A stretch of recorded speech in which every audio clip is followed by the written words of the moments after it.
ಆದಿ ಶಬ್ದಾದಿಗಳನ್ನು ಈ ಕರ್ಮಾದಿ ತ್ರಿವಿಧ ಅವಗತಿಗಳು ಅರಿಯೇ ಮುಕ್ತಿ ಎನ್ನುವ ಸೂತ್ರ ಆರಂಭವಾಗಿ ಮುಕ್ತಾಯಕ್ಕೆ ಬಂದಿದೆ. 6 ನುಡಿಗಳ ಜ್ಞಾನ ಆಗಿದೆ. ಈ 3 ಕಾಂಡವನ್ನು ಆರೈದು ನೋಡಲ್ಕೆ ತಾಮಸ ರಾಜಸ ಸಾತ್ವಿಕ ನಾಮದ ಗುಣರೂಪವು ಎಂಬವು ಒಂದು ವಕಾರ ಹಾಕಬೇಕಲ್ಲೇ. ಗುಣರೂಪವೆಂಬವ ವಕಾರ ಹಾಕಿದ್ರೆ ಪೂರ್ಣ ಆಗ್ತದೆ. ಗುಣರೂಪವೆಂಬವು ಅನುಕ್ರಮದಿಂದ ಮುಂದೆ ಪದಚ್ಛೇದ ಮಾಡಿ ಓದಿದ್ರೆ ಗುಣರೂಪವೆಂಬ ಅನುಕ್ರಮದಿಂದ ಸೋಮ ಸನ್ನಿಭಮುಖಿ ತಿಳಿ ನೀನು. ಇವು ಪ್ರಿಂಟ್ ಆಗ್ತಾ ಬಂದಾವ. ತಾಡ ಓಲೆಯಲ್ಲಿ ಹೇಗಿತ್ತು ಹಾಗೆ ಎಲ್ಲ ಬಂದಿದ್ದಾವೆ ಅಂತ ಹೇಳಲಿಕ್ಕೆ ಆಗೋದಿಲ್ಲ. ಎಲ್ಲಾದರೂ ಕೊರತೆ ಬಿದ್ದರೆ ಒಂದು ಅಕ್ಷರ ಹಾಕ್ಕೊಳ್ಳೋದು, ಇಷ್ಟೇ, ಮತ್ತೇನಿಲ್ಲ. ವೆಂಬವು ಅವು 3 ಇದಾವೆ. ಕರ್ಮಕಾಂಡ, ಉಪಾಸನಾಕಾಂಡ, ಜ್ಞಾನಕಾಂಡ. ಎಂಬವು ಅಂದ್ರೆ ಹೊಂದಗಡೆ ಆಕೈತೆ 3 ಇರೋದ್ರಿಂದ. ಎಂಬ ಅಂತ ಏಕವಚನ ಬಳಸಿದ್ರೆ ಹೊಂದಗಡೆ ಆಗೋದಿಲ್ಲ. ಅದಕ್ಕಾಗಿ ಮೂಲದಲ್ಲಿ ವಕಾರ ಬಿಟ್ಟು ಹೋಗಿದೆ ಅನ್ನುವುದನ್ನು ನೆನಪಿಗೆ ತಂದು ಕೊಡ್ತೇನೆ, ಅಷ್ಟೇ, ಮತ್ತೇನಿಲ್ಲ. ನೋಡ್ರಿ, ಈ 3 ಕಾಂಡವನ್ನು ಆರೈದು ವಿಚಾರ ಮಾಡಿ ನೋಡಲ್ಕೆ ತಿಳಿಯಲು ತಾಮಸ ರಾಜಸ ಸಾತ್ವಿಕ ನಾಮದ ಗುಣರೂಪವೆಂಬವು ಅನುಕ್ರಮದಿಂದೇ ಸೋಮ ಸನ್ನಿಭಮುಖಿ ತಿಳಿ ನೀನು. ಹೀಗೆ ಪದಚ್ಛೇದ ಮಾಡಿದಾಗ ಸುಲಭ ಆಗ್ತದಂತ ಅಲ್ಲೊಂದು ವಕಾರ ಹಾಕಬೇಕು ಅನ್ನೋ ಅಭಿಪ್ರಾಯ, ಮತ್ತೇನಿಲ್ಲ. ಇಲ್ಲೇನಂದ್ರು ಕರ್ಮಕಾಂಡ ತಮೋಗುಣಯುಕ್ತವಾಗಿದೆ, ಉಪಾಸನಾಕಾಂಡ ರಜೋಗುಣಯುಕ್ತವಾಗಿದೆ, ಜ್ಞಾನಕಾಂಡ ಸತ್ವಗುಣಯುಕ್ತವಾಗಿದೆ. 3 ಗುಣಗಳಿಗೆ 3 ಕಾಂಡಗಳಿಗೆ ಕ್ರಮವಾಗಿ 3 ಗುಣ ಜೋಡಿಸ್ಯಾರ ಗ್ರಂಥಕಾರರು. ಕರ್ಮಕಾಂಡ ಅನ್ನೋದರಲ್ಲಿ ಕ್ರಿಯಾ ಹೆಚ್ಚಿಗೆ ತೋರ್ತದೆ. ಶ್ರವಣ ಮಾಡುವಾಗ ಕೇಳುವ ಕ್ರಿಯೆ ಅಂದರೆ ಬೇರೆ ಏನೂ ಅಲ್ಲ, ಕೇಳುವಂತಹ ಕ್ರಿಯೆ ಅಲ್ಲಿ ಹೆಚ್ಚಾಗಿ ಕಾಣುವುದರಿಂದ ಅದನ್ನು ಕರ್ಮಕಾಂಡ ಅಂತ ಕರೀತಾರೆ. ಅಲ್ಲಿ ತಮೋಗುಣ ಇದೆ ಅಂತ ಕರೀತಾರೆ. ತಮೋಗುಣದಲ್ಲಿ ಏನಾಗ್ತದೆ ಅಂತ ಕೇಳಿದರೆ ಶ್ರಮ ಹೆಚ್ಚಾಗ್ತದೆ. ತಮೋಗುಣದಲ್ಲಿ ಸ್ವಲ್ಪ ತಿಳುವಳಿಕೆ ತಂತ್ರ ಶ್ರಮ ಕಡಿಮೆ ಆಗ್ತದೆ. ಏನೋ ಒಂದು ಕೆಲಸ ನೀವು ಮಾಡ್ತಾ ಇರುವಾಗ ಸ್ವಲ್ಪ ಅದ್ರ ಹಿಂದೆ ತಿಳಿವಳಿಕೆ ಬೇಕು, ಅದ್ರ ಹಿಂದೆ ವಿಚಾರ ಬೇಕು. ಅದ್ರ ಹಿಂದೆ ವಿಚಾರ ಇದ್ರೆ ಅದು ಸುಲಭ ಆಗ್ತದೆ. ನೀವು ಯಾವುದೇ ಕ್ರಿಯೆ ಮಾಡಿರಿ, ಲೌಕಿಕವಾಗಿ ಮಾಡಿರಿ, ಆಧ್ಯಾತ್ಮಿಕವಾಗಿ ಮಾಡಿರಿ, ಕ್ರಿಯೆ ಹಿಂದೆ ತಿಳುವಳಿಕೆ ಬಹಳಷ್ಟು ಮುಖ್ಯವಾಗಿದೆ. ತಿಳುವಳಿಕೆ ಇಲ್ಲದೆ ಹೋದರೆ ಏನಾಗ್ತದೆ? ಸುಮ್ಮನೆ ಒಂದು ದೃಷ್ಟಾಂತ ಮಾಡ್ತೇನೆ, ಮಜಾಕ್ ಮತ್ತೇನಿಲ್ಲ. ಒಂದು ಶ್ರೀಮಂತರ ಮನೆಯಲ್ಲಿ ಉದ್ದೇನಿಲ್ಲ ಇದೆ, ಕತೆ ಚಿಕ್ಕದಾಗಿದೆ. ಶ್ರೀಮಂತರ ಮನೆಯಲ್ಲಿ ಒಬ್ಬ ನಂಬುಗಸ್ತ ಆಳು ಮನುಷ್ಯ. ಹಳೆ ಕಾಲದಲ್ಲಿ ಆಳು ಮನುಷ್ಯ ಅಂತಿದ್ವಿ, ಈಗೇನಂತೀರಿ ನೌಕರದಾರ ಅನ್ಬೇಕು. ಆಳು ಮನುಷ್ಯ ಅಂದ್ರೆ ಅಸಹ್ಯ ಆಗ್ತದಂತ. ಭಾಳ ನಂಬುಗಸ್ತ ಮನುಷ್ಯ. ಒಕ್ಕಲ್ತನದ ಮನೆ. ಪಕ್ಕದಲ್ಲಿ ಬೀಗರ ಊರಿತ್ತು ಅವ್ರದ್ದು. ಆ ಶ್ರೀಮಂತರ ಬೀಗರ ಊರಿತ್ತು. ಏನು ಮಾತಾಡಿದರು ಮನೆಗೆ ಯಜಮಾನಿ ಏನು ಮಾತಾಡಿದ್ರು ರಾತ್ರಿ ಊಟಕ್ಕೆ ಅವಾಗ ನೀಡಿ ತಾವು ಊಟ ಮಾಡುವ ಸಮಯದಲ್ಲಿ ಮಾತಾಡ್ತಾ ಇದ್ದಾರೆ. ನಾಳೆ ಅವನ ಹೆಸರ ಭೀಮಪ್ಪ, ಆಳು ಮನುಷ್ಯನ ಹೆಸರ.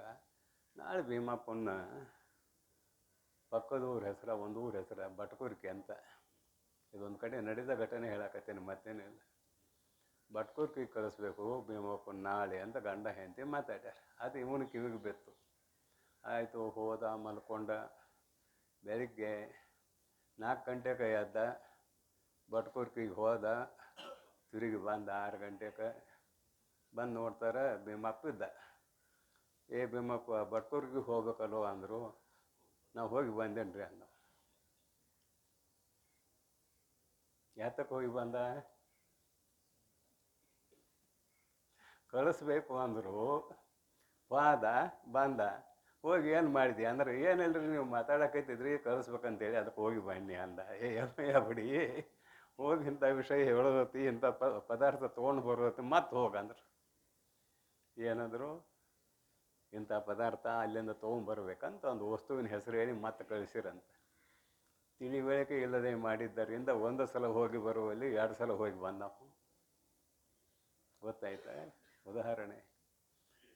ಮಾಡುವ ಕ್ರಿಯೆಯ ಹಿಂದೆ ಯಾಕೆ ಮಾಡಬೇಕು ಅನ್ನುವ ತಿಳುವಳಿಕೆ ಇಲ್ಲದೆ ಹೋದರೆ ವ್ಯರ್ಥ ಶ್ರಮ ಆಗ್ತದೆ ಅನ್ನೋದು ನಿಮಗೆ ಗೊತ್ತೈತಿ.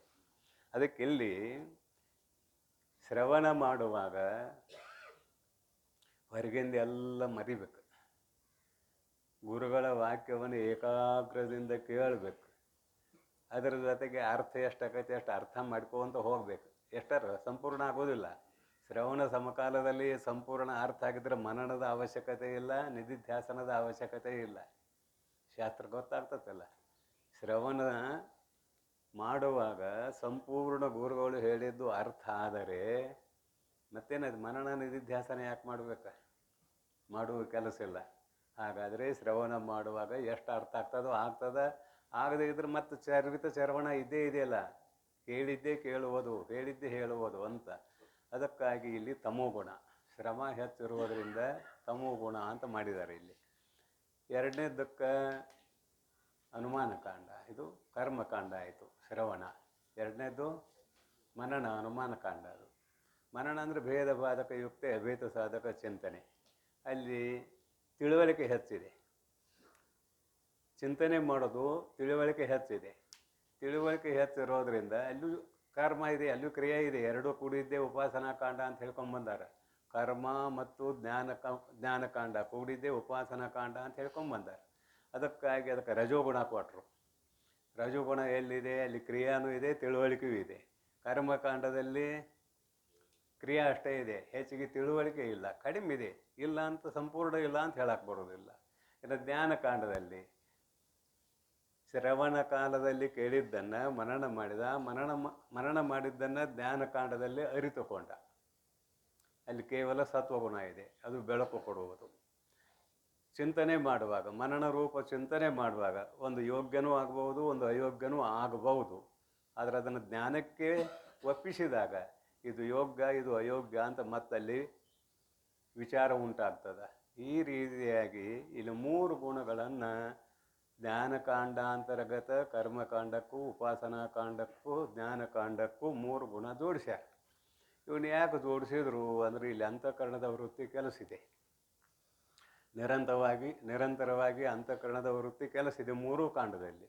3 ಕಾಂಡದಲ್ಲಿರುವುದರಿಂದ ಇಲ್ಲಿ ಗುಣಗಳಿದ್ದರೆ ವೃತ್ತಿ ಕೆಲಸ ಮಾಡ್ತದೆ. ಗುಣಗಳಿಲ್ಲ ಅಂದ್ರೆ ವೃತ್ತಿ ಕೆಲಸ ಮಾಡೋದಿಲ್ಲ.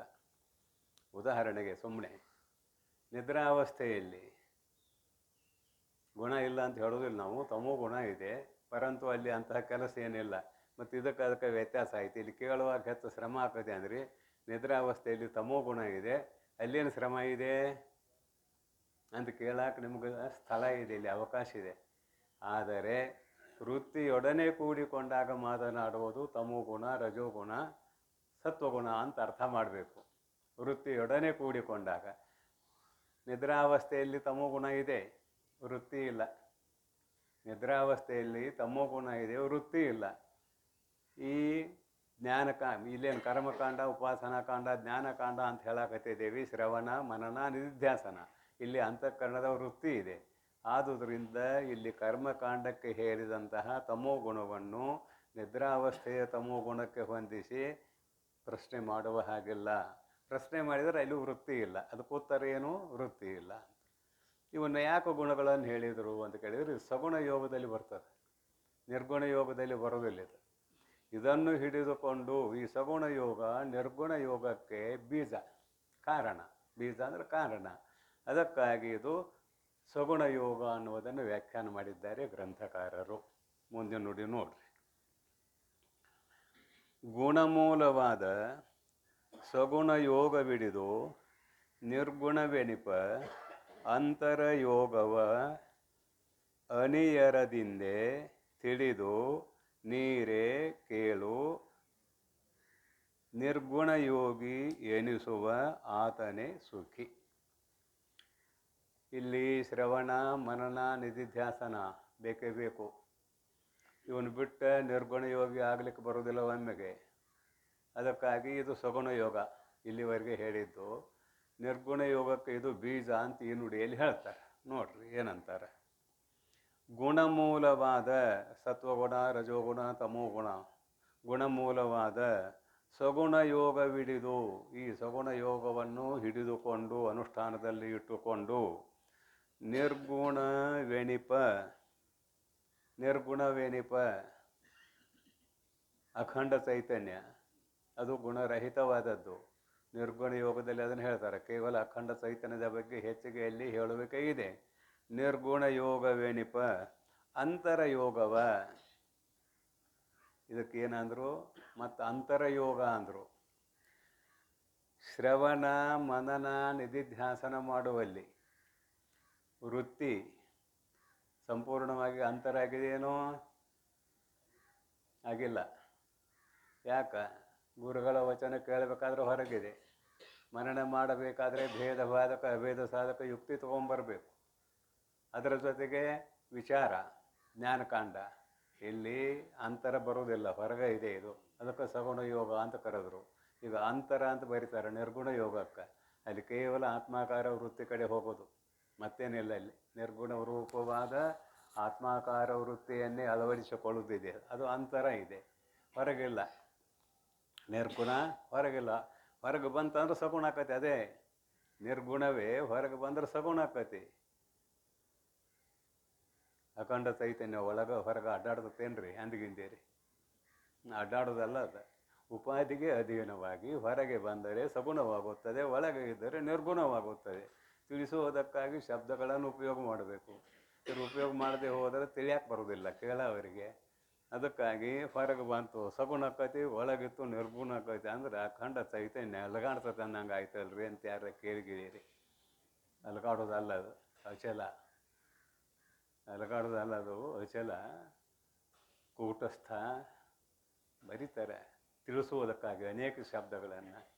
ಹೀಗಾಗಿ ಆತ್ಮತತ್ವ ನಿರ್ಗುಣ. ಯಾಕಂದರೆ ಸತ್ವಗುಣ ರಜೋಗುಣ ತಮೋಗುಣ ಅಷ್ಟೇ ಅಲ್ಲ, ನೈಯಾಯಿಕನು ಹೇಳುವಂತಹ 9 ಗುಣಗಳು ಕೂಡ ಆತ್ಮನಲ್ಲಿ ಇಲ್ಲ.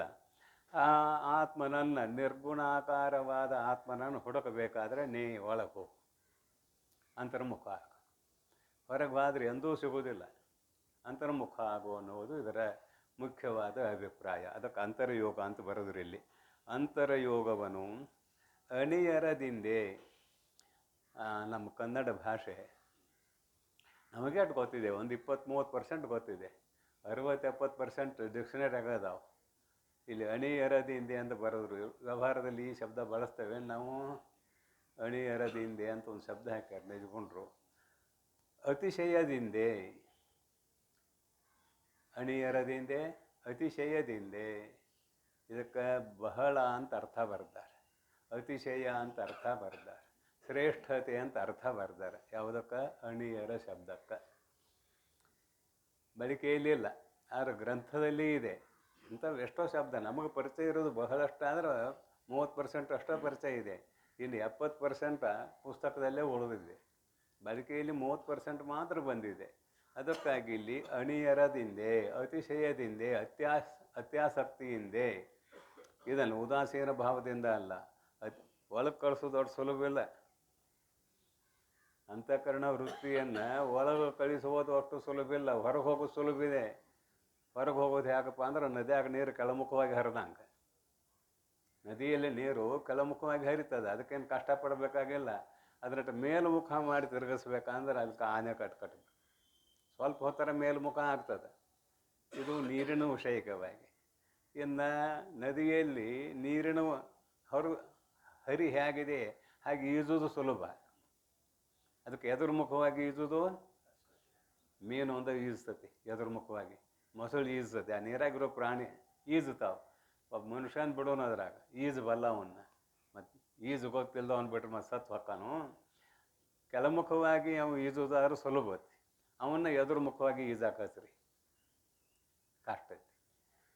ನಮ್ಮ ಮನಸ್ಸು ಪ್ರಾಪಂಚಿಕ ವಿಷಯದಲ್ಲಿ ತೊಡಗುವುದಕ್ಕೆ ಭಾಳ ಸುಲಭ, ನದಿಯಾಗ ಕೆಳಮುಖವಾಗಿ ಈಜಿದಂಗೆ. ಅದನ್ನು ಒಳಗೆ ಕಳಿಸ ಅಂದ್ರೆ ನದಿಯ ಸೆಳಿವಿನ ಎದುರಿಗೆ ಈಜಿದಂಗೆ. ಅದಕ್ಕೆ ಅತಿಶಯದಿಂದೆ ಅಂತ ಬರೆದ್ದಾರೆ ಗ್ರಂಥಕಾರರು. ಅಣಿಯರದಿಂದೆ, ಅತಿಶಯದಿಂದೆ ಪ್ರಯತ್ನಪೂರ್ವಕವಾಗಿ ನಿನ್ನ ಅಂತಃಕರಣ ವೃತ್ತಿಯನ್ನು ಒಳಮುಖ ಮಾಡಬೇಕಾಗ್ತದೆ.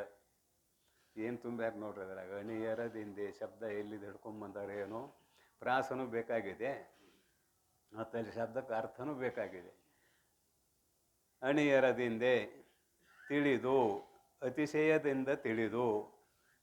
ನೀರೇ ಅನ್ನೋದು ಸಂಬೋಧನ ಪ್ರಥಮ. ಸರಳ ಸ್ವಭಾವದ ಮೈತ್ರೇಯೇ ಕೇಳು, ನಿರ್ಗುಣ ಯೋಗಿ ಎನಿಸುವ ಆತನೇ ಸುಖಿ. ಯಾರು ಅಂತರ್ಮುಖಿಗಳಾಗಿದ್ದಾರೆಯೋ ಅವನೇ ನಿರ್ಗುಣ ಯೋಗಿ, ಅವನೇ ಸುಖಿ. ಈ ಬಹಿರ್ಮುಖ ಆದವರು ಸುಖದ ಆಭಾಸವನ್ನೇ ಸುಖವೆಂದು ತಿಳಿದುಕೊಂಡವರು. ಸುಖದ ಆಭಾಸ ಸಾರಾಸಾರು ವಿಚಾರ ಮಾಡಿದರೆ ಸುಖದ ಆಭಾಸ ನಾವು ಸುಖ ಅಂತ ತಿಳ್ಕೊಂಡಿದ್ದೇವೆ ಇಷ್ಟೇ. ಯಾವುದೇ ಪದಾರ್ಥದಲ್ಲಿಯೂ ಸುಖ ಕೊಡುವತನ ಇಲ್ಲ. ನಮ್ಮ ಅಂತಃಕರಣ ವೃತ್ತಿ ನಿಶ್ಚಲವಾದಾಗ, ಯಾವಾಗ ನಿಶ್ಚಲ ಆಗ್ತದೆ? ಇಷ್ಟ ವಸ್ತುವಿನ ಪ್ರಾಪ್ತಿ ಆದಾಗ ಅಂತಃಕರಣ ವೃತ್ತಿ ನಿಶ್ಚಲ ಆಗ್ತದೆ. ಅಂತಃಕರಣ ವೃತ್ತಿ ನಿಶ್ಚಲ ಆದಾಗ ನಿನ್ನ ಸ್ವರೂಪದಲ್ಲಿ ಪ್ರತಿಫಲಿತ ಆಗ್ತದೆ, ಪ್ರತಿಬಿಂಬ ಆಗ್ತದೆ. ಎಲ್ಲಿ? ಅಂತಃಕರಣದಲ್ಲಿ. ಆವಾಗ ಆ ವಿಷಯದಿಂದ ಸುಖ ನನಗಾಯಿತು ಅಂತ ಭ್ರಾಂತ ಆಗ್ತಾನೆ. ವಿಷಯದಿಂದ ಯಾರಿಗೂ ಸುಖ ಆಗಿಲ್ಲ. ಅಂತಃಕರಣ ವೃತ್ತಿ ನಿಂತದ್ದೇ ಸುಖ. ಇಲ್ಲಿ ವಿಷಯದಿಂದ ಸುಖ ಆಗ್ತದೆ ಅಂದರೆ ಒಂದು ವಿಷಯ ಒಮ್ಮೆ ದುಃಖಕ್ಕೆ ಕಾರಣ ಆಗ್ತದೆ, ಒಮ್ಮೆ ಸುಖಕ್ಕೆ ಕಾರಣ ಆಗ್ತದೆ. ಅನುಕೂಲ ಆಯಿತು ಸುಖ ಅಂತಿ, ಪ್ರತಿಕೂಲ ಆಯಿತು ದುಃಖ ಅಂತಿ. ವಯಸ್ಸಿಗೆ ಬಂದ ಮಗ ಹೇಳಿದಂಗೆ ಕೇಳಿದ್ರೆ ಭಾಳ ಚಲೋ ನಮ್ಮ ಹುಡುಗಂತಿ. ಅವ್ನು ಎದುರಿಗೆ ತಿರುಗಿ ನಿಂತಂದ್ರೆ ಭಾಳ ಸುಮಾರಪ್ಪ, ನಾನು ಹೊಟ್ಟೆಲಿ ಹುಟ್ಟಬಾರ್ದಾಗಿತ್ತು ಅಂತಿ. ಆ ಹುಡುಗ ಚಲೋನೂ ಆಗ್ತಾನೋ, ಅವ್ನು ಸುಮಾರನೂ ಆಗ್ತಾನೆ. ಮತ್ತು ಅದರ ಅವನಲ್ಲಿ ಸುಖ ಚಲೋನ ಆಗೋದಿದ್ರೆ ಒಂದೇ ಥರ ಇರಬೇಕಾಗಿತ್ತು. ವಿಷಯದಲ್ಲಿ ಸುಖದ ಲವಲೇಶವೂ ಇಲ್ಲ, ಆಭಾಸ, ಸುಖದ ಆಭಾಸ ಇದೆ ಅಲ್ಲಿ. ನಿನ್ನ ಅಂತಃಕರಣ ವೃತ್ತಿಯಲ್ಲಿ ನಿನ್ನ ರೂಪವು ಪ್ರತಿಫಲಿತವಾದಾಗ ನಿನಗೆ ಸುಖ ಗೋಚರ ಆಗ್ತದೆ. ವಿಷಯದಿಂದ ಸುಖ ಗೋಚರ ಆಗೋದೇ ಇಲ್ಲ. ಅದೆಲ್ಲ ಬಿಡಿಸಿ ಹೇಳೋದಿಲ್ಲ. ಬಿಡಿಸಿ ಹೇಳೋ ಸಂದರ್ಭ ಬಂದಾಗ ಯಾರಿಗಾರ ಕೇಳ್ಬೇಕಂದ್ರೆ ರೂಮಿಗೆ ಬರೀ ಹೇಳ್ತೇನಂತ. ಅದು ಹೆಂಗೆ ಅನ್ನೋದು ಹೇಳ್ತೇನಂತ. ಇಲ್ಲಿ ಹೇಳೋದಿಲ್ಲ. ಈಗ ಇಷ್ಟ ಸ್ಥೂಲವಾಗಿ ಹೇಳಿದ್ದೀನಿ, ಅದನ್ನಷ್ಟ ತಿಳ್ಕೊಡ್ರಿ. ವಿಷಯದಿಂದ ಸುಖ ಇಲ್ಲ ಅಂತ ಸ್ಥೂಲವಾಗಿ ಹೇಳಿದ್ದೀನಿ, ಅದನ್ನಷ್ಟ ತಿಳ್ಕೊಡ್ರಿ. ಅಂದ್ರೆ ಅಂತರ್ಮುಖ ಆದವನಿಗೆ ನಿಜವಾದ ಸುಖದ ಪ್ರಾಪ್ತಿ ಆಗ್ತದೆ. ತಿಳಿಸಾಕಿದೆ ನಿಜವಾದ ಸುಖದ ಪ್ರಾಪ್ತಿ ಆಗ್ತದೆ ಅನ್ನೋದು ತಿಳಿಸಾಕ. ಇವ ಸುಖ ಸ್ವರೂಪ ಇದ್ದಾನೆ, ಅದ್ರಾಗ ಹೋಗಿ ಕುಳ್ಕೋತಾನ, ಮತ್ತೇನಿಲ್ಲ. ತಿಳಿಸುವ ದೃಷ್ಟಿಯಿಂದ ಅಂತರ್ಮುಖನಾದವನು ನಿರ್ಗುಣ ಯೋಗಿ ಆಗ್ತಾನೆ, ಅವನೇ ಸುಖಿ ಅನ್ನುವುದನ್ನು ಈ ನುಡಿಯಲ್ಲಿ ಹೇಳಿದರು. ಮುಂದಿನ ನುಡಿಗೆ ಹೋಗೋಣ. ಗುಣಯೋಗಿವೆನಿಸುವ ಆತನೇ ನಿರ್ಗುಣಯೋಗಿ ಎನಿಸುವ ಆತನೇ ಸುಖಿ. ಇಲ್ಲಿಗೆ ಮುಗಿತು. ಗುಣಯೋಗ ಮಾರ್ಗವನು ಅಣಿಮಾದಿ ಸಿದ್ಧಿಯನು ಎಣಿಸದೆ ಓರ್ಮೆಯು ತನ್ನ ಮನದೊಳು ತೃಣದಂತೆ ಕಂಡು ನಿಂದಾತನು ತಾನೇ ನಿರ್ಗುಣಯೋಗಿ ಶಿಷ್ಯನು ಎನಿಪನು ಇಲ್ಲಿ. ನೋಡ್ರಿ ಏನು ಅರ್ಥಡಿ ಇದೆ ಅನ್ನೋದು. ನಮ್ಮ ಮನಸ್ಸನ್ನು ಅಂತಃಕರಣ ವೃತ್ತಿ ಅನ್ನೆಲ್ಲ ಅಲ್ಲಿ ಮನ, ಬುದ್ಧಿ, ಚಿತ್ತು, ಅಹಂಕಾರ ಎಲ್ಲ ಕೂಡ್ತದೆ. ಅದನ್ನು ಒಳಗೆ ಕಳಿಸುವುದಕ್ಕೆ ಎಷ್ಟು ಪ್ರತಿಬಂಧಕ ಐತಿ ಅಂತ ಬರೀತಾರೆ ಇಲ್ಲಿ ಗ್ರಂಥಕಾರರು. ಏನೇನು ಅಡೆತಡೆ ಇದಾವ ಅಂತ ಬರೀತಾರೆ.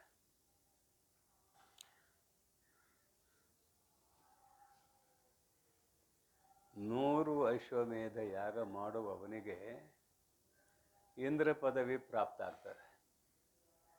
100 ಅಶ್ವಮೇಧ ಯಾಗ ಮಾಡಿದ ಮಹಾನುಭಾವನಿಗೆ ಏನು ಪ್ರಾಪ್ತ ಆಗ್ತದೆ ಅಂದರೆ ಇಂದ್ರ ಪದವಿ ಪ್ರಾಪ್ತ ಆಗ್ತದೆ.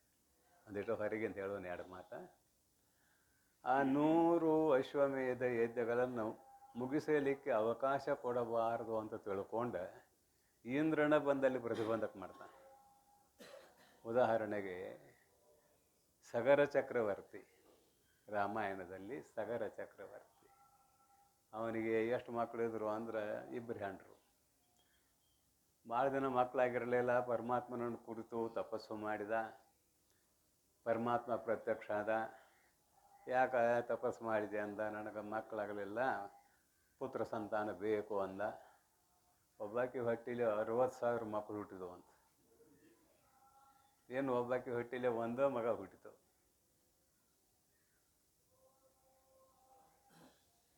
ಆ ಒಂದ ಮಗ ಏನು ಹುಟ್ಟಿತ್ತಲ್ಲ ಅದು ದೊಡ್ಡದು. ಇವು 60,000 ಸಣ್ಣ ಇವು ಅಂದ್ರೆ ಒಂದು ಕ್ಷಣ ಹೊತ್ತು ಹಿಂದೆ ಮುಂದೆ ಹುಟ್ಟಿದಾವ ಅಂತ ಇಟ್ಕೊಳ್ರಿ. ಆಶ್ಚರ್ಯ ಆಗ್ಬೋದು, 60,000 ಹ್ಯಾಂಗೆ ಹುಟ್ಟಿದವು, 60,000 ಮಕ್ಳು ಹ್ಯಾಂಗೆ ಹುಟ್ಟಿದವು ಅಂತ ಆಶ್ಚರ್ಯ ಆಗ್ಬೋದು.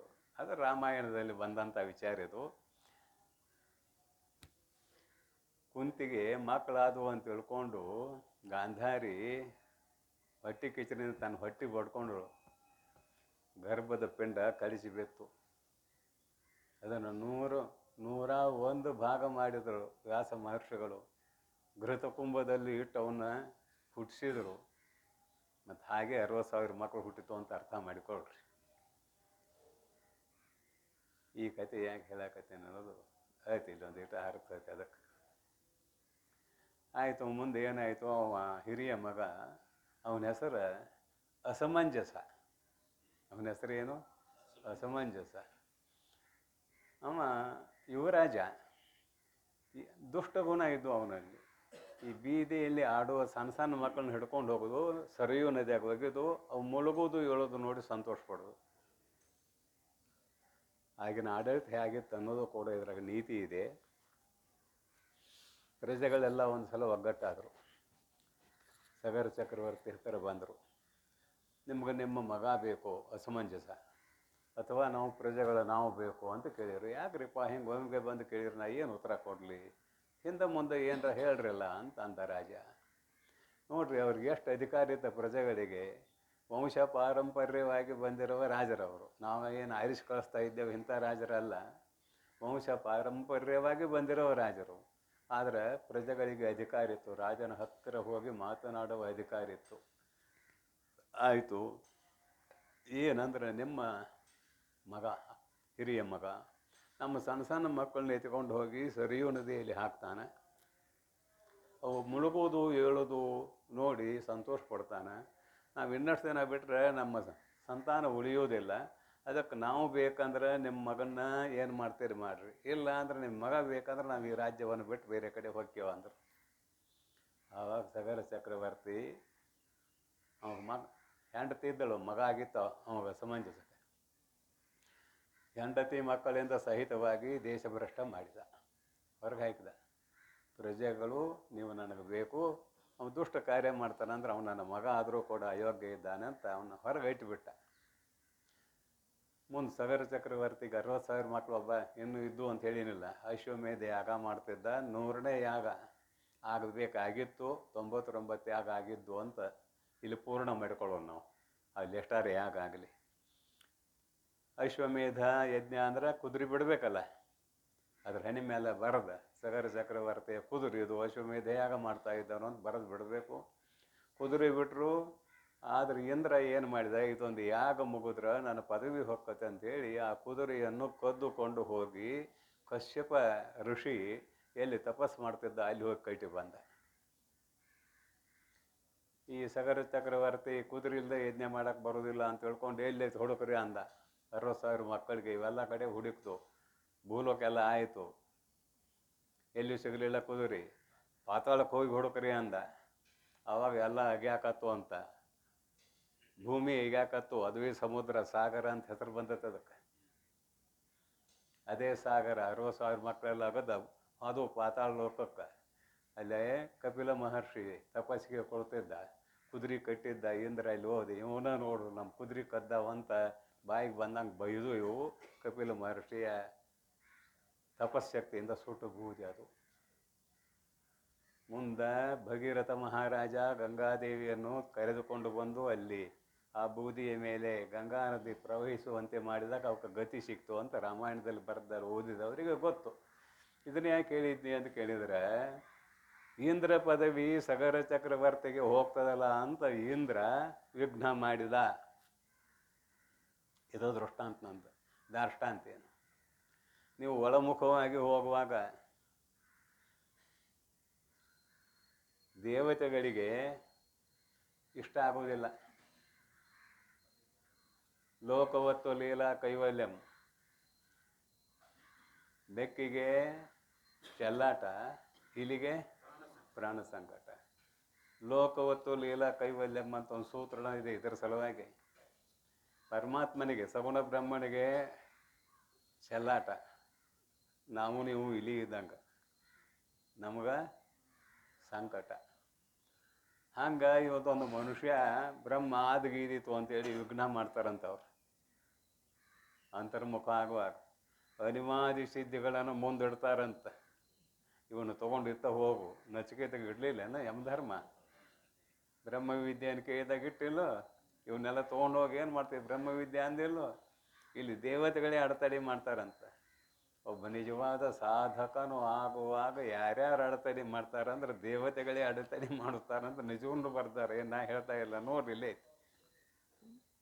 ಯಾಕೆ ಸುಮ್ಮನೆ ಹಾಕ್ತಾರವ್ರು.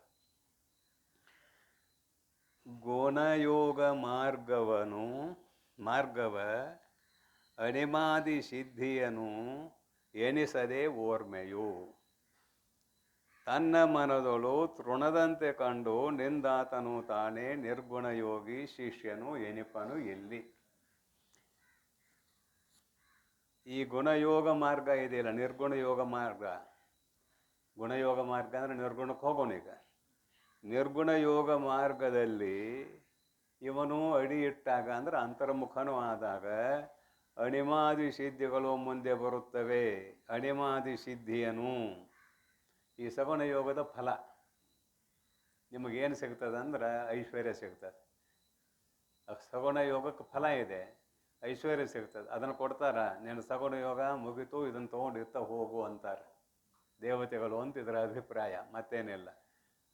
ಸಗುಣ ಯೋಗದಲ್ಲಿ ಏನಿದೆ ಅಂದರೆ ಪರಮಾರ್ಥ ಗೀತೆಯಲ್ಲಿ ಹೇಳ್ತಾರಲ್ಲ, ಮೋಕ್ಷದಲ್ಲಿ ಅಲ್ಲೇನೈತೆ ಪಾಳುಮಣಿ ದೀವಿಗೆ ಅಂತೆ ಕಲ್ಲಿನಂತೆ, ಅಲ್ಲೇನೈತೆ ಅಂತಾರಲ್ಲ. ಹಾಗೆ ನಿರ್ಗುಣ ಯೋಗದಾಗ ಏನೈತಿ, ಅಲ್ಲಿ ಏನೂ ಇಲ್ಲ. ಅದು ನಿರ್ಗುಣ ನಿರಾಕಾರ, ಆಕಾರ ಇಲ್ಲ, ಉಣ್ಣೋದಿಲ್ಲ, ತಿನ್ನೋದಿಲ್ಲ, ಉಡೋದಿಲ್ಲ, ತೊಡೋದಿಲ್ಲ. ಅಲ್ಲಿ ಯಾಕೆ ಹೋಗ್ತಿ?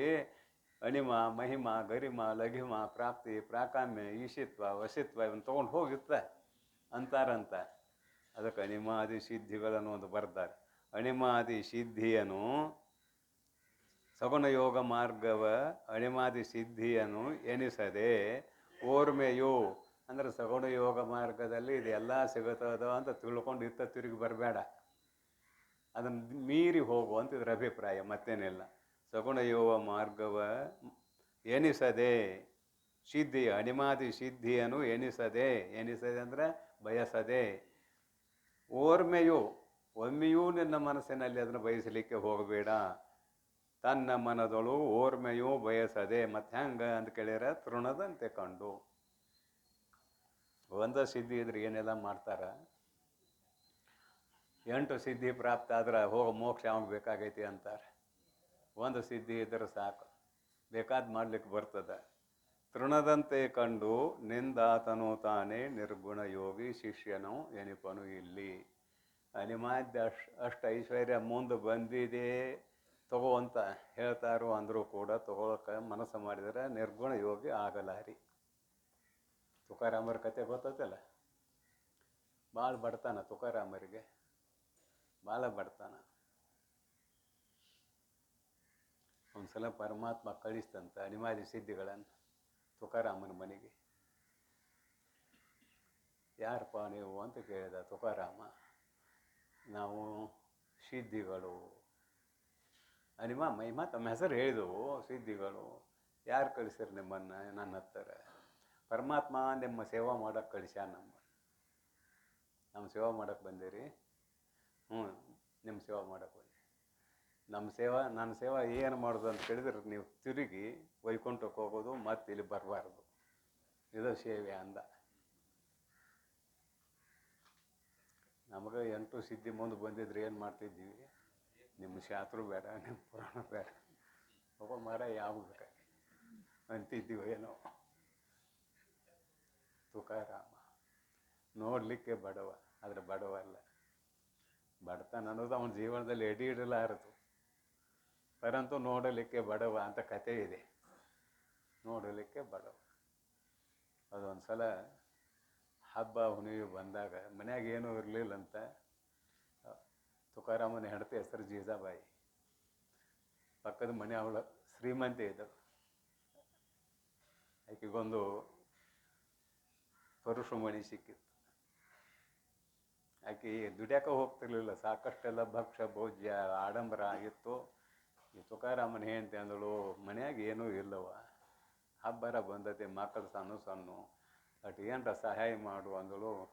ಸಹಾಯ ಮಾಡೋದೇನು, ಇದನ್ನು ತೊಗೊಂಡು ಹೋಗು, ನಿನ್ನ ಮನ್ಯಾಗ ಕುರಿ ಪೀ ಕಬ್ಬಿಣ ಏನರ ಇದ್ರೆ ಅವಕ್ಕೆ ಮುಟ್ಟಿಸು, ಅದು ಬಂಗಾರ ಆಕತಿ, ಮಾರ್ಕೊಂಡು ಬಂದು ಏನೆಲ್ಲ ಮಾಡು ಅಂತ ಕೊಟ್ಟಳು. ಆಕೆ ಕೊಟ್ಟು ಹೇಳ್ತಾಳೆ, ಮರಿಬೇಡ, ಇದಕ್ಕೆ ಮುಟ್ಸಿದ ಕೂಡಲೇ ಮತ್ತು ನನಗೆ ತಂದು ಕೊಡು ಪರುಷಮಣಿ. ಇದೊಂದು ದಿನ ಕತೆ ಹೇಳ್ತಾನೆ ಒಂದೆರಡು ಸುಮ್ಮನೆ. ಇವೆಲ್ಲ ಅಡ್ತಡಿ ಮಾಡ್ತಾ ಅನ್ನೋದಕ್ಕಾಗಿ ಮತ್ತೇನೂ ಅಲ್ಲ, ಸುಮ್ಮನೆ ಕಥೆಯೂ ಅಲ್ಲ. ಪ್ರಕೃತ ಸಂದರ್ಭಕ್ಕೆ ಹೊಂದಿರಬೇಕು, ಒಂದಿಟ್ಟು ಕತೆ ಆಗಿರಬೇಕು. ಆಯಿತು ತಾಂದಳು, ಅದಕ್ಕೆ ಇದಕ್ಕೆ ಮುಡ್ಸಿಳು, ಒಂದು ಕಡೆ ಇಟ್ಟಳು ಅದನ್ನು ಪರುಷಮಣಿ. ಪ್ಯಾಟಿಗೆ ಹೋದಳು, ಆ ಬಂಗಾರ ಮಾರಿಳು, ಏನೇನು ಬೇಕೋ ದವಸ ಧಾನ್ಯ ಎಲ್ಲ ತಂದಳು, ಅಡುಗೆ ಮಾಡಕ್ಕೆ ತೊಡಗಿದಳು. ಪರುಷಮಣಿ ಅಲ್ಲೇ ಉಳಿತ. ಪರುಷಮಣಿ ಅಲ್ಲೇ ಉಳಿತು. ತುಕಾರಾಮ ಬಂದ, ಆಮೇಲೆ ಮಧ್ಯಾಹ್ನಕ್ಕೆ ಊಟಕ್ಕೆ ಬಂದ ಅಂತ ಇಟ್ಕೊಳ್ರಿ. ಬಂದು ನೋಡ್ತಾನ, ಏನು ಅಡುಗೆ ಮನ್ಯಾಗ ಭರ್ಜರಿ ವಾಸನೆ ಬರ್ತಾ ಇದೆಯಲ್ಲ, ಏನಿದು ಅಂದ ತುಕಾರಾಮ. ಯಾಕಂದ್ರೆ ಮನ್ಯಾಗ ಏನೂ ಇಲ್ಲ ಅನ್ನೋದು ಗೊತ್ತಿತ್ತು ಅವಾಗ. ಕೇಳಿದ ಹೊಳಗೆ ಹೋಗಿ ಜೀಜಾಗ, ಅಲ್ಲ ಏನು ಮಾಡಿದಿ, ಎಲ್ಲಿ ತಂದು, ಏನು ಎಂತು. ಆಕೆ ಇದ್ದದ್ದು ಹಾಗೆ ಹೇಳ್ಯಾದ ಪಾಪ. ಆಚೆ ಕಡೆ ಮನ್ಯಾಗ ಪರುಷಮಣಿ ಇಸ್ಕೊಂಬಂದೆ, ಅದೊಂದು ಹಳಿ ಕುರಿಪಿತ್ತು, ಅದಕ್ಕೆ ಮುಡ್ಸಿನಿ, ಬಂಗಾರ ಆಯಿತು, ಹೋಗಿ ಮಾರೀನಿ, ಇವನ್ನೆಲ್ಲ ತೊಗೊಂಬಂದು ಇದ್ದದ್ದು ಹಾಗೆ ಹೇಳ್ಯಾದ. ಎಲ್ಲೈತೆ ಅದು ಅಂದ, ಅಲ್ಲಿ ಇಟ್ಟಿದ್ದೀನಿ ಅಂದರು. ತೊಗೊಂಡು ಹೋಗಿ ಅದನ್ನು ಹೊಳ್ಯಾಗ ಹೋಗ್ತದೆ, ತೊಗೊಂಡು ಹೋಗಿ ಹೊಳ್ಯಾಗ ಹೋಗೋದು ಅದನ್ನು. ಮುಂದೆ ಆಕೆ ತಂದು ಕೊಡ್ತಾಳೆ ಅಂತ ನೆರಮನೆಯಾಕೆ ನೋಡಿಳು. ಈಕೆ ತಂದು ಕೊಡಲಿಲ್ಲ. ಆಕೆ ಬಂದಳು, ತುಕಾರಾಮ್ ಮನ್ಯಾಗ ಇದ್ದ. ಯಾಕವ ಆಕೆ ಹೆಸರ ಜೀಜ, ಪರುಷಮಣಿ ತಂದು ಕೊಡಲಿಲ್ಲಲ್ಲ, ಇಲ್ಲೇ ಇಟ್ಕೊಂಡು. ಆಕೆ ಈಟು ಜಾಗದಾಗ ನೋಡ್ತಾಳು, ಇಲ್ಲ ನೀವು ಹೋದ ಹೊಳ್ಯಾಗ ಹೋಗೋದು ಬಂದ. ಆಕೆ ಬೈಯಾಕತ್ತಳು ಜೀಜಾಬಾಯಿನ, ಏನು ಮಾಡಿದೆ ಅಂತ ಗಂಡನ ಕೇಳಕ್ಕೆ, ಹೊಳ್ಯಾಗ ಹೋಗೋದು ಬಂದೆ ನನ್ನ. ಕೊನೆಗೆ ನೆರಮಣಿಕೆ ಅವ್ರಿಗೆ ಹೇಳ್ತಾನವ, ಬೈಬೇಡವ, ನಿನ್ನ ಪರುಷಮಣಿ ಕೊಡ್ತಾನೆ ನಡಿ ಹೊಳಿಗೆ. ಹೊಳಿಗೆ ಕರ್ಕೊಂಡು ಹೋದ. ಜೀಜಾಬಾಯಿ ಹೋದಳು, ಆಕೆ ಹೋದಳು, ಎಲ್ಲರೂ ಹೋದರು. ನೀರಾಗ ಮುಳುಗಿದ ಒಂದು ಬೊಗ್ಸಿ ತುಂಬ ಹಿಡ್ಕೊಂಬಂದು, ನನ್ನ ಪರುಷಮಣಿ, ನಿನ್ನ ಪರುಷಮಣಿ ಯಾವ್ದು ನೋಡಿದ್ರಾಗ ತಗೋ, ನಿನ್ನ ಪರುಷಮಣಿ ಇದ್ರಾಗ ಯಾವ್ದು ನೋಡು ತಗೋ ಅಂದ. ಆಶ್ಚರ್ಯ ಆಯ್ತು ಆಕೆಗೆ, ಪಕ್ಕದ ಮನೆಯಾಗಿ. ಆಯಿತು, ಅವನ ಒಂದು ಎತ್ತಿ ಕೊಟ್ಟ, ಕತೆ ಮುಗಿಸೋರು ಅದನ್ನು. ಅಂದ್ರೆ ಮನಸ್ಸು ಮಾಡಿದ್ರೆ ಅವ್ನು ಮುಟ್ಟಿದ್ದೆಲ್ಲ ಪರುಷಮಣಿ. ಬಡವೇನ, ಬಡವಲ್ಲ. ಆದ್ರೆ ಸಂತರ ಜೀವನ ಭಾಳ ನಿಸ್ಪೃಹ ಜೀವನ ಅನ್ನೋದಕ್ಕೆ ಉದಾಹರಣೆ ಇದು, ಮತ್ತೇನಲ್ಲ. ಮನಸ್ಸು ಮಾಡಿದ್ರೆ ಏನಿಲ್ಲ, ಪರಮಾತ್ಮನ ಮರೆತು ಬಿಡ್ತಾರೆ. ಇಷ್ಟ ಐಶ್ವರ್ಯ ಬಂತಂದ್ರೆ ಪರಮಾತ್ಮನ ಮರೆತು ಬಿಡ್ತಾರೆ. ಕಷ್ಟ ಕುಂಚಿ ನನಗೆಂದ್ರೆ ಕಷ್ಟನ ಕೊಡು ಅಂತ ಕೇಳಿದಾಕೆ, ಮಹಾಭಾರತ ಇರೋದು ಮುಗಿದ ಮೇಲೆ. ಮೊದಲಿನಿಂದಲೂ ಕಷ್ಟಪಟ್ಟಿದೆ, ಮತ್ತು ಕಷ್ಟನ ಕೇಳ್ತೀರ ಅತ್ತಿ ಅಂದ ಕೃಷ್ಣ ಪರಮಾತ್ಮ. ಕಷ್ಟನ ಕೊಡು ನನಗೆ, ಸುಖ ಕೊಟ್ಟೆ ಅಂದ್ರೆ నేను ಮರಿತೀನಿ, ಸುಖ ಬೇಡ ಅಂದಳು. ಹಾಗೆ ಇಲ್ಲಿ ಸಂತ ತುಕಾರಾಮರು ಮನಸ್ಸು ಮಾಡಿದ್ದೆಲ್ಲ ಮುಟ್ಟಿದ್ದೆಲ್ಲ ಪರುಷ ಆಗ್ತಿತ್ತು. ಜೀವನ ಯಾಕೆ ಮಾಡಿದ್ರು, ಇದು ಅನಿತ್ಯ. ಶರೀರ ರಾಗ ಕಳ್ಕೊಳ್ಬೇಕು, ಮನ ಬುದ್ಧಿಯಾದಿಗಳು ಪ್ರೀತಿ ಕಳ್ಕೊಳ್ಬೇಕು.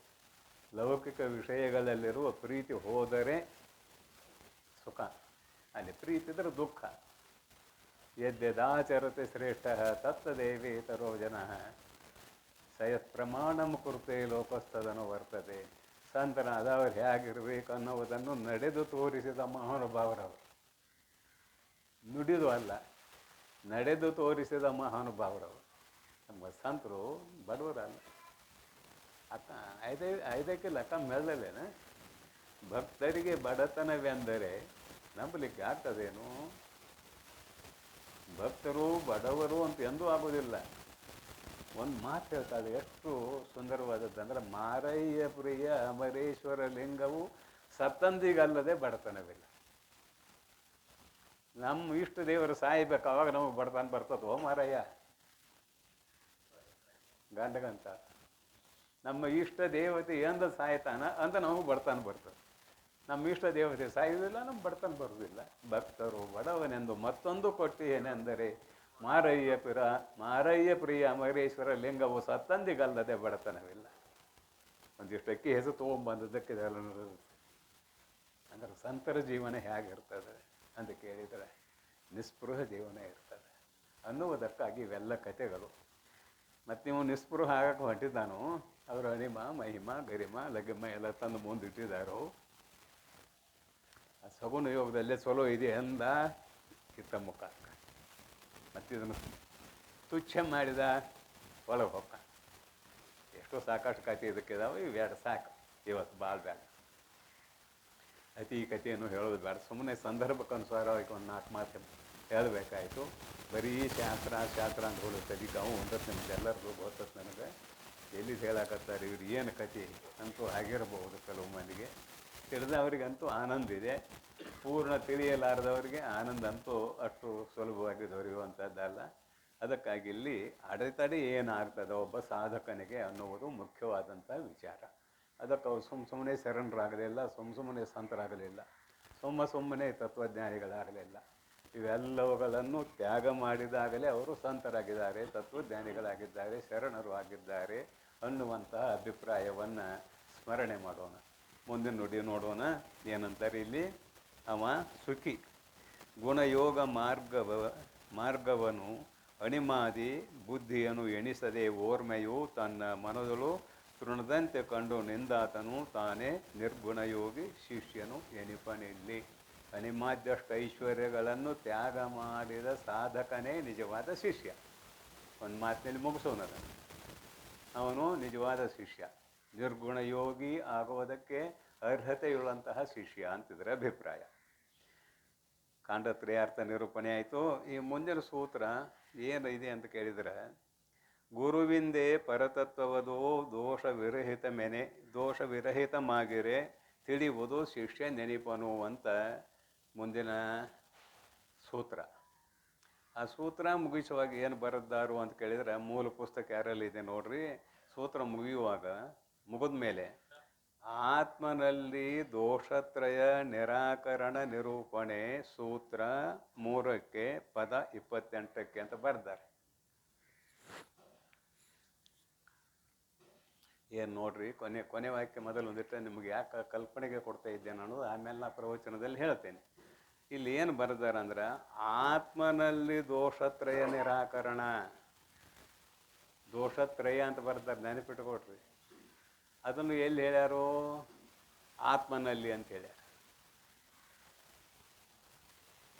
ನಿರ್ದೋಷಂ ಹಿ ಸಮಂ ಬ್ರಹ್ಮ ತಸ್ಮಾತ್ ಬ್ರಹ್ಮಣಿ ತೇ ಸ್ಥಿತಾಃ ಅಂತ ಗೀತೆ ಹೇಳ್ತದೆ. ನಿರ್ದೋಷಂ ಹಿ ಸಮಂ ಬ್ರಹ್ಮ, ದೋಷರಹಿತವಾದ ಬ್ರಹ್ಮ ಎಲ್ಲದರಲ್ಲಿಯೂ ಸಮಾನವಾಗಿ ತುಂಬಿಕೊಂಡಿದೆ. ಇಲ್ಲೇನಿದೆ ಹೆಡ್ಡಿಂಗ್ ಮುಗಿಯುವಲ್ಲಿ, ಆತ್ಮನಲ್ಲಿ ದೋಷತ್ರಯ ನಿರಾಕರಣ ನಿರೂಪಣೆ ಅಂತ ಸೂತ್ರ ಮುಗಿಸಿದ್ದಾರೆ. ಪ್ರವಚನದಾಗ ಅದೆಲ್ಲ ಬರ್ತದೆ, ಏನು ಅಂತೂ ಅಂತ. ಇದು ಒಂದಿಟ್ಟು ತಿಳಿಯಾಗಿರಲಿ ನಿಮಗೆ. ಆತ್ಮನಲ್ಲಿ ದೋಷತ್ರಯ ಇದೆ ಅನ್ನುವಂಗೆ ಭಾಸ ಇದೆ ಇಲ್ಲಿ. ಶಬ್ದಾರ್ಥ ಹಂಗೆ ಕಾಣ್ತದಿಲ್ಲ ನೋಡ್ರಿ. ಇಲ್ಲಿ ಪಲ್ಲವಿಯಲ್ಲಿ ನೋಡ್ರಿ, ಗುರುವಿಂದೇ ಪರತತ್ವವದು ದೋಷರಹಿತಮಾಗಿರಿ ಶಿಷ್ಯ ನೆನಪನು ತಿಳಿಯುವುದು.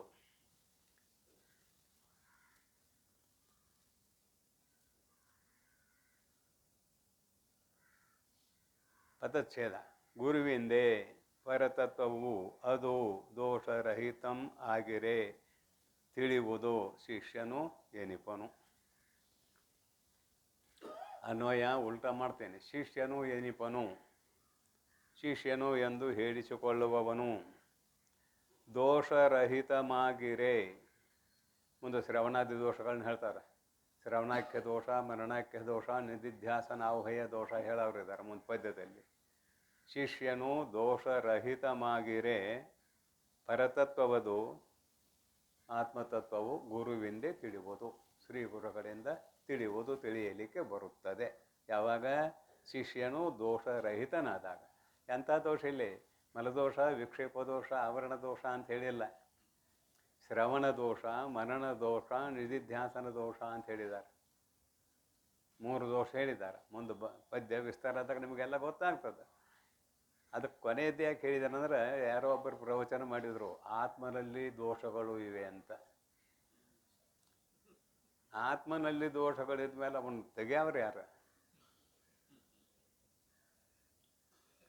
ಆತ್ಮ ನಿರ್ಗುಣ, ನಿರಾಕಾರ, ನಿರವಯವ. ಅಲ್ಲಿ ದೋಷ ಹೇಳ್ತಾರೆ ಅಂದ್ರೆ ತೆಗೆಯವ್ರು ಯಾರು? ಮತ್ತು ಆತ್ಮನಲ್ಲಿ ದೋಷತ್ರಯ ನಿರಾಕರಣೆ ಸೂತ್ರ ಅಂತ ಬರ್ದಾರಲ್ಲ, ಅಂತ ಶಬ್ದ ಅರ್ಥ ಇಟ್ಕೊಂಡು ಹೋದಿವಿ ಅಂದ್ರೆ, ಶಕ್ತಿ ವೃತ್ತಿಯಿಂದ ಅರ್ಥ ಮಾಡಿದೀವಿ ಅಂದ್ರೆ ಅಪರಾಧ ಆಗ್ತದೆ. ಅಲ್ಲಿ ಹಂಗಾರೆ ಆತ್ಮ ಅನ್ನೋ ಶಬ್ದಕ್ಕೆ ಏನು ಅರ್ಥ, ಅವೆಲ್ಲಿದ್ದಾವು, ಏನಿದಾವು ಎಲ್ಲ ಪ್ರವಚನದಲ್ಲಿ ವಿಸ್ತಾರವಾಗಿ ಬರ್ತಾವಂತ ತಿಳಿಸ್ತಾ, ಇಲ್ಲಿ ಗುರುಗಳಂದ್ರೆ ಯಾರು? ಶ್ರೋತ್ರಿಯ ಬ್ರಹ್ಮನಿಷ್ಠ ಎರಡು ಧರ್ಮಗಳು ಉಳ್ಳವರೇ. ಶ್ರೋತ್ರಿಯತೆ ಇರಬೇಕು, ಬ್ರಹ್ಮನಿಷ್ಠತ್ವ ಇರಬೇಕು. ಅದರ ಮೇಲೆ ನಿರಾಶಾವಂತನಾಗಿರಬೇಕು. ಶಿಷ್ಯನಲ್ಲಿ ಏನು ಬಯಸ್ಬೇಕಂದ್ರೆ ವೈರಾಗ್ಯ ದೃಢವಾಗಿ ಇವನಲ್ಲಿ ಇದೆಯೋ ಇಲ್ಲೋ. ವೈರಾಗ್ಯ ಒಂದು ದೃಢವಾಗಿತ್ತಂದ್ರೆ ನಿತ್ಯಾನಿತ್ಯ ವಸ್ತು ವಿವೇಕ ಇವನಲ್ಲಿ ಇದೆಯಾ ಅಂತ ಸಿದ್ಧ ಆಗ್ತದೆ. ಮತ್ತು ವೈರಾಗ್ಯ ದೃಢವಾಗಿ ಇಲ್ಲ ಅಂದ್ರೆ ನಿತ್ಯಾನಿತ್ಯ ವಸ್ತು ಇವನಲ್ಲಿ ಇದೆ ಅಂತ ಸಿದ್ಧ ಆಗೋದಿಲ್ಲ. ಅದಕ್ಕೆ ವೈರಾಗ್ಯಕ್ಕೆ ಹೆಚ್ಚಿನ ಪ್ರಾಶಸ್ತ್ಯ ಕೊಟ್ಟಿದ್ದಾರೆ. ಆರಂಭ ನಿತ್ಯಾನಿತ್ಯ ವಸ್ತು ವಿವೇಕ, ವೈರಾಗ್ಯ ಇಹಮೂತ್ರಾರ್ಥ ಫಲಭೋಗ ವಿರಾಗ ಎರಡೇ ಜಾಗ ಅದು. ಆ ವೈರಾಗ್ಯ ಗಟ್ಟಿ ಆಗಬೇಕಾದ್ರೆ ನಿತ್ಯಾನಿತ್ಯ ವಸ್ತು ವಿವೇಕ ಇರಬೇಕಂತ ಅದಕ್ಕೆ ಪೂರಕ. ವೈರಾಗ್ಯಕ್ಕೆ ಪೂರಕ ನಿತ್ಯಾನಿತ್ಯ ವಸ್ತು ವಿವೇಕ. ಇಲ್ಲಿ ವೈರಾಗ್ಯವೇ ಮುಖ್ಯ ಕಾರಣ. ನಿತ್ಯಾನಿತ್ಯ ವಸ್ತು ವಿವೇಕ ಬೇಡ ಏನ, ಬೇಕು, ಪೂರಕ ಅಷ್ಟೇ. ಅದು ವೈರಾಗ್ಯವೇ ಪ್ರಧಾನ. ವೈರಾಗ್ಯ ಪ್ರಧಾನ ಆದಾಗ ಶಮದಮಾದಿಗಳನ್ನು ಸಹಜವಾಗಿ ಸಾಧಿಸಲಿಕ್ಕೆ ಬರ್ತದೆ. ವೈರಾಗ್ಯ ಪೂರ್ಣ ಇಲ್ಲ ಅಂದ್ರೆ ಶಮದಮಾದಿಗಳನ್ನು ಸಾಧಿಸುವುದಕ್ಕೆ ಭಾಳ ಕಷ್ಟ ಆಗ್ತದಲ್ಲ. ಶಮದಮಾದಿಗಳ ಸಿದ್ಧಿನ ಆಗೋದಿಲ್ಲ. ಶಮ ಅಂತರಿಂದ್ರಿಯ ಮನೋನಿಗ್ರಹ, ದಮ ಬಹಿರಿಂದ್ರಿಯ ನಿಗ್ರಹ. ವೈರಾಗ್ಯ ಕೊರತಿತ್ತಂದ್ರೆ ಮನನೂ ನಿಗ್ರಹ ಮಾಡೋಕ್ಕಾಗೋದಿಲ್ಲ, ಇಂದ್ರಿಯಗಳನ್ನು ನಿಗ್ರಹ ಮಾಡೋಕ್ಕಾಗೋದಿಲ್ಲ. ಅದಕ್ಕಾಗಿ ಇಲ್ಲಿ ಶ್ರೋತ್ರಿಯತ್ವ ಬ್ರಹ್ಮನಿಷ್ಠತ್ವ ಇದ್ದಂಥವನೇ ಗುರು, ದೃಢವಾದ ವೈರಾಗ್ಯ ಇದ್ದವನೇ ಶಿಷ್ಯ. ಸ್ಥೂಲವಾಗಿ ಎರಡೂ ಇಟ್ಕೊಂಡ್ಬಿಡೋನು. ಮುಂದೆ ವಿವರಣೆ ಬರುವಾಗ ವಿವರಣೆ ಬಂದೇ ಬರ್ತದೆ. ಅದಕ್ಕೇನಂದ್ರು ಶಿಷ್ಯನೆನಿಪನು ಕರ್ತೃಪದ. ದೋಷರಹಿತವಾಗಿರೆ, ಶ್ರವಣಾದಿ ದೋಷಗಳು ರಹಿತವಾಗಿದ್ದರೆ ಪರತತ್ವವದು ಗುರುವಿಂದೆ ತಿಳಿಯುವುದು. ಪರತತ್ವವದು ಆತ್ಮತತ್ವವು ತನ್ನ ಸ್ವರೂಪವೇ ಆಗಿರುವ ಆತ್ಮತತ್ವವು, ಅದನ್ನು ಪರತತ್ವ ಅಂತ ಕರಿತೇವೆ. ಅಂದರೆ ನಿರ್ಗುಣ ಬ್ರಹ್ಮ ಅಂತ ಅರ್ಥ. ಸಗುಣ ಬ್ರಹ್ಮ ಅಲ್ಲ, ನಿರ್ಗುಣ ಬ್ರಹ್ಮ. ಗುರುವಿಂದೆ ತಿಳಿಯುವುದು, ಶ್ರೀ ಗುರುಗಳ ಉಪದೇಶದಿಂದ ತಿಳಿದುಕೊಳ್ಳಲಿಕ್ಕೆ ಬರುತ್ತದೆ ಎನ್ನುವುದು ಈ ಸೂತ್ರ ಅಂತ ಹೇಳ್ತಾ, ಇದರ ಮುಂದಿನ ವಿಷಯವನ್ನು ಒಂದು 10 ಮಿನಿಟ್ ಮೊದಲು ಮುಗಿಸೋಣ. ಇವತ್ತು ವಿಷಯ ಆರಂಭ ಮಾಡೋದಿಲ್ಲ, ನಾಳೆ ಆರಂಭ ಮಾಡ್ತೇನೆ ಅಂಥೇಳಿ ಇವತ್ತಿನ ಪ್ರವಚನಕ್ಕೆ ವಿಶ್ರಾಂತಿ. ಓಂ ತತ್ಸತ್ ಪರಬ್ರಹ್ಮಣೇ ನಮಃ.